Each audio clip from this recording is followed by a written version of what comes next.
Hey everybody, welcome back to the channel. Today I'm going to do a new deck profile for you guys, an archetype that has kind of been forgotten, kind of been left by the wayside in the wake of all the Tearlaments, all the Spright, all the Floowandereeze that's been going around non-stop for the last how many months, I don't know. But the Scareclaw archetype, these are some cards that you might have just like left behind during the sneak previews of these sets. Some of the cards that might have been forgotten about in the last bit, but they are coming around. People are recognizing the deck for what it is, and it's time for you to jump on it before everyone else realizes just how good this deck can be. So I'm going to talk about the deck profile that I played in locals last week. I went undefeated in my first attempt with the deck. Granted, I got 2 wins and 2 draws, but hey, still undefeated in my book. We'll take it. I'm going to talk about the side engines that I decided to play, why you play those engines in the deck, go through the main. The extra could use a little tweaking. I'll talk about the tweaks that I would make going forward, and I'll talk about the side deck that I also decided to play and why I made those card choices. So, with that being said, hope you guys enjoy this deck profile. Right after this message that only 3.5% of viewers that watch my channel are subscribed to the channel. So, if you are one of the ones that are subscribed, thank you. If you are not, please go ahead and click that subscribe button down below the video. It would really help me out reach my goal of hitting 1,000 subscribers by the end of the month. It would be huge. And with that, let's go ahead and jump on in to Scareclaw in January 2023. Okay guys, let's go ahead and jump into the deck profile. I'm going to show you the main, extra, and side, including the siding patterns, including what I would take out of the main deck after game 1. It's very important, I think, in this deck to know that. And then I'm going to talk about what I would change going forward to make this a little bit more competitive, or like some lessons I learned about the extra deck specifically. So let's go ahead and jump into the main, and we'll leave the extra and side aside. So first, with the Scareclaw names, we played 3 Reichart. There's really no reason to play less than 3. This is the only Scareclaw name that searches something, so you might as well play 3 of it. Then the other 3 I played was 3 Astra. You could play 3 Astra, you could play 3 Acro. I think those are your 2 candidates, but I think Astra you really need to, I guess, OTK. This is the one that lets you attack multiple times. Acro gives you the attack boost. So I guess going first, setting up Acro at least gives you something. So there's a reason to play 3 Acro. Whereas, you know, if you're going second, Astra I think is a little bit better. So it's whatever. It doesn't matter too much. You can usually search whichever one you need. And then 2 Balone, it's the worst one. This one gives you piercing damage. Yeah, I was fine with this name count. Had no trouble seeing at least 1, which is usually all you need. Okay, on to the next packages. So I played a Bystial package of 3 Magna, 3 Druisworm, and 1 Saronir, just in prep for tier, which I didn't end up seeing any of at my locals this week. But because I think like people are trying to get off of tier, they're kind of bored of it themselves, even if they are playing it, at least at the local level. But anyway, I just wanted to be prepared, and it's still very good because you have darks in your own deck, so you can summon them even if your opponent is not playing a dark deck. You still can banish your Reichclaw, your Reichart, or your Lightheart, is what I meant. So, and some of your extra deck stuff is dark as well. So yeah, Bystials are still live in your deck. I'm then playing just 2 Fenrir. I only have 2. If I had 3, I would probably play it. Fenrir's just so good in this deck. You know, just starting off with 1 defense position monster and then getting a search, and something being as good as Fenrir is really strong. And then I chose to play the adventure package. So I played 3 Enchantress, 1 Griffin Rider, and that is it for the monsters. So this is the monster lineup. So pretty much the goal of your deck is to put out on turn 1 3 defense position monsters so that you can summon Reichart and use its effect to both search and draw. So that's pretty much your goal of every turn 1, is to be able to pull that off. So what Fenrir gives you is at least 1 defense monster. What the adventure package gives you is 2 defense monsters, because you'll have your token and your Griffin Rider. So opening your adventure package is very strong in this deck. just because it'll get you extra pluses from your Scareclaw. And I tested out the Dogmatica package for a while, which is 3 Nadir, 1 Ecclesia, 1 Floor, because you can summon Ecclesia and Floor to get some defense monsters on the field. And then, you know, you don't have to use Ecclesia's effect, and then it won't lock you out of the extra deck. So if you just open Ecclesia, you can summon it, use it as one of your materials for Tryhard, and then if you have Nadir in hand, Nadir can add from Grave as well, so you can just add the Ecclesia back from Grave. So there's a lot of cool plays with that, and it gives you some extra draw power with Garuda off of Nadir, but just having Floor in the deck as another brick was just too much. You already play so many bricks, 3 with the adventure package, and then, you know, Bystials can be bricks if you're not playing against a lighter dark deck, so it was causing too many problems, and I decided to cut it in favor of power spells. Let me scoop these up really quick. So that was our monster lineup. Onto the spells, the remainder of the adventure package. 2 Right, 1 Faithful, 1 Dracoback. Pretty standard, I think, at this point. I didn't feel a need to play 3 Right. That would be a little bit bricky. So 2 is just fine. And then onto the Scareclaw spell traps. So I played 2 of the field spell.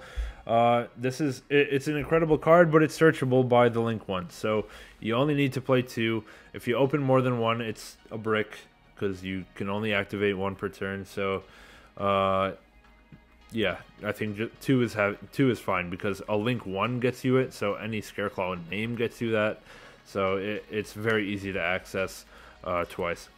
And then for the other Scareclaw stuff, I played 2 Arrival. This is the Monster Reborn for Scareclaw. I think only 2 is fine. Never needed 3. That's totally your choice. It is not once per turn, so you can play more, and it won't be a brick necessarily, but it's a certain point.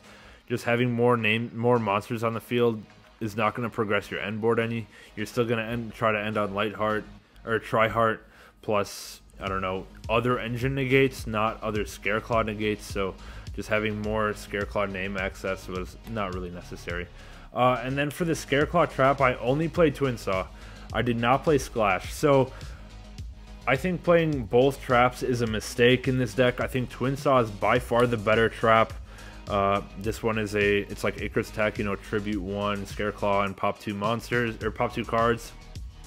But also its graveyard effect is nuts, where you can banish it and neither player can activate link monster effects for the rest of the turn, and that's insane. I don't think Splash is nearly as good, number 1.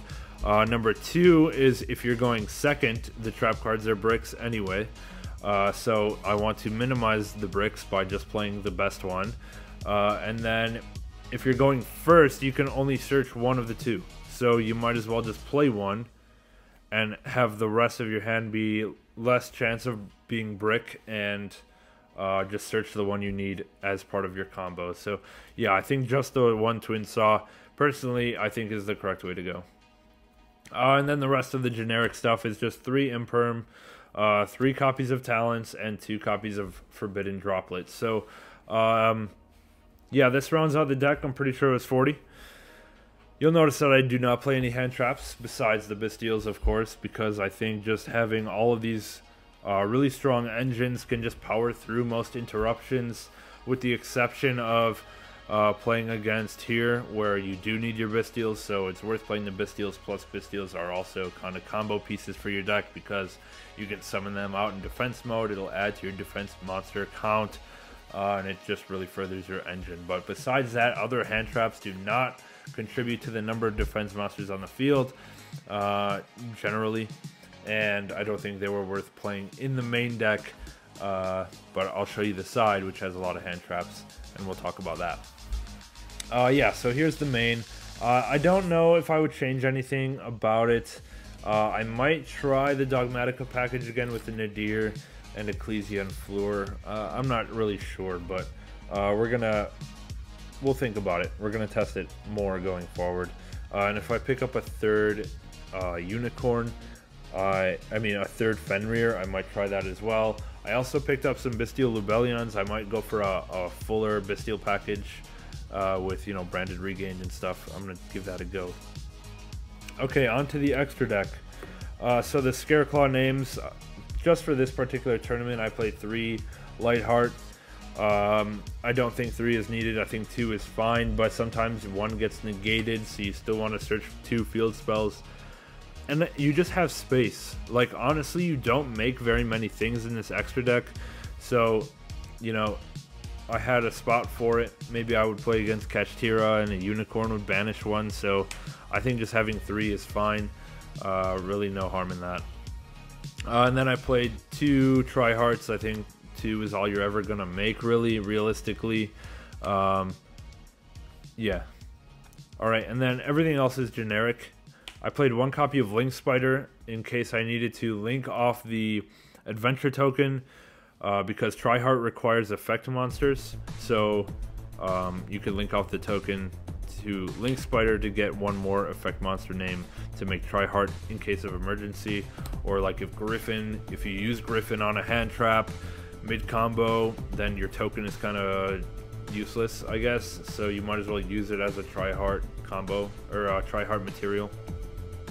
Yeah. Onto the Link 2s, I played 1 Dark, 1 Asa. So Asa came up, I stole someone's Fenrir out of their graveyard. Dark came up, I stole Magnemite. Like, I think these are awesome. Your Scareclaw names are all Earth except for the level 4 one, which is Dark. So these are the 2 Charmers you can make. Going forward, I would play a second Dark for sure. It came up where I needed a second Dark, and then like my other extra deck slots were kind of crap, so I would find room for another Dark somehow. I played Phoenix, IP, and these are the only Link 2s that I played. I don't know, there was a situation where I was going up into like a defense position Magnemite, and I had 2 monsters and I just couldn't get over it, so I don't know, I guess just that by experience I kind of want a Link 2 that has more than 2,000 attacks somehow, so I'll look into see if I can find anything, or at least something, or I'll play like Nightmare Cerberus even, maybe, might be fine. Yeah, moving on to the bigger ones. So for the Link 3s, I played 1 Unicorn, 1 BLS Link. BLS Link comes up because you can just use your whatever, your adventure stuff, your Bystials, your Fenrir, if you want, to make the BLS Link untargetable, indestructible, whatever. But it also outs some good stuff. Tryhard doesn't really out things super well, or it doesn't like banish them, or if some other stuff is unaffected, Tryhard really can't help you with that, but BLS Link is just really nice to get over things like that. And then I played 1 Avramax, 1 Access Code Talker, and 1 Underworld Goddess. The Access Code might have come up. Underworld Goddess has come up in online testing, but I've never made Avramax. You can make it with Tryhard plus another Scareclaw name into Lightheart. Can make Avramax, and that can get over some stuff, or it can, you know, really cause problems for a lot of decks.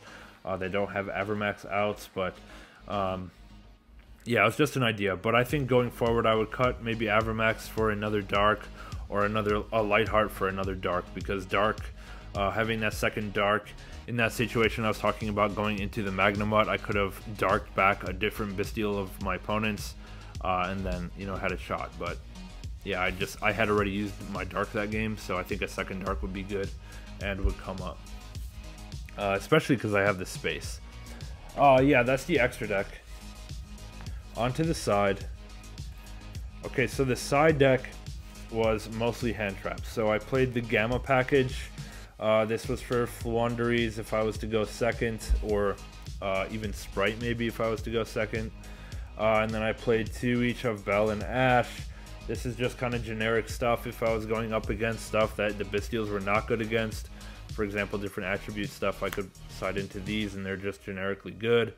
3 copies of Ogre. I think Ogre is kind of like sleeper good right now. Going into the Adventure deck.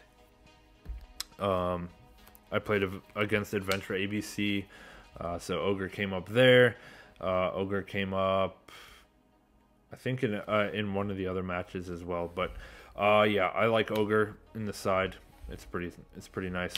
I played second Saronir in the side in case I ran into tier. I just wanted to have as many Bystials as I could. And then 3 Cosmic Cyclone for back row hate. So, pretty much what happened for side deck patterns. So, I would pretty much always side out the adventure package if I was going second. And I think the reason is the best part about the adventure package in this deck is that when you're going first, you can really easily get 3 defense monsters to resolve your right card to draw one. But if you're going second, chances are, first of all, there's already a defense monster or 2 on the field, so it's not up to you to put 3 of your own on turn 1. So you lose that advantage kind of with the adventures. And then second of all, usually some of these hand traps are better than adventure against whatever deck you're playing. So this was like an easy 8 cards to side out for the best 8 hand traps in here, or you know, Cosmics plus Ashes, or you know, like Cosmics plus Gammas for Flunder, for example, or you know, whatever, stuff like that. So that was pretty much my siding pattern if I was going second. If I was going first, I would cut the droplets and the talents for whatever hand traps would be best, except for Gamma. I didn't really play Gamma, side into Gamma going first, but siding out of the droplets and talents was just fine, in favor of like Ogre and Ash, or Bell and Ogre, or Cosmics and Ash, for example. I think those are all better going first cards than talents and droplets into most of the matchups I was playing against. So yeah, those are my siding patterns. This was the whole deck. Again, I went 2 wins, 2 draws, but yeah, that was it. This is my Scareclaw deck profile for 2023 January. Hope you guys enjoyed. Let me know what you guys thought in the comments. Leave a like, leave a subscribe, and we will catch you guys in the next list.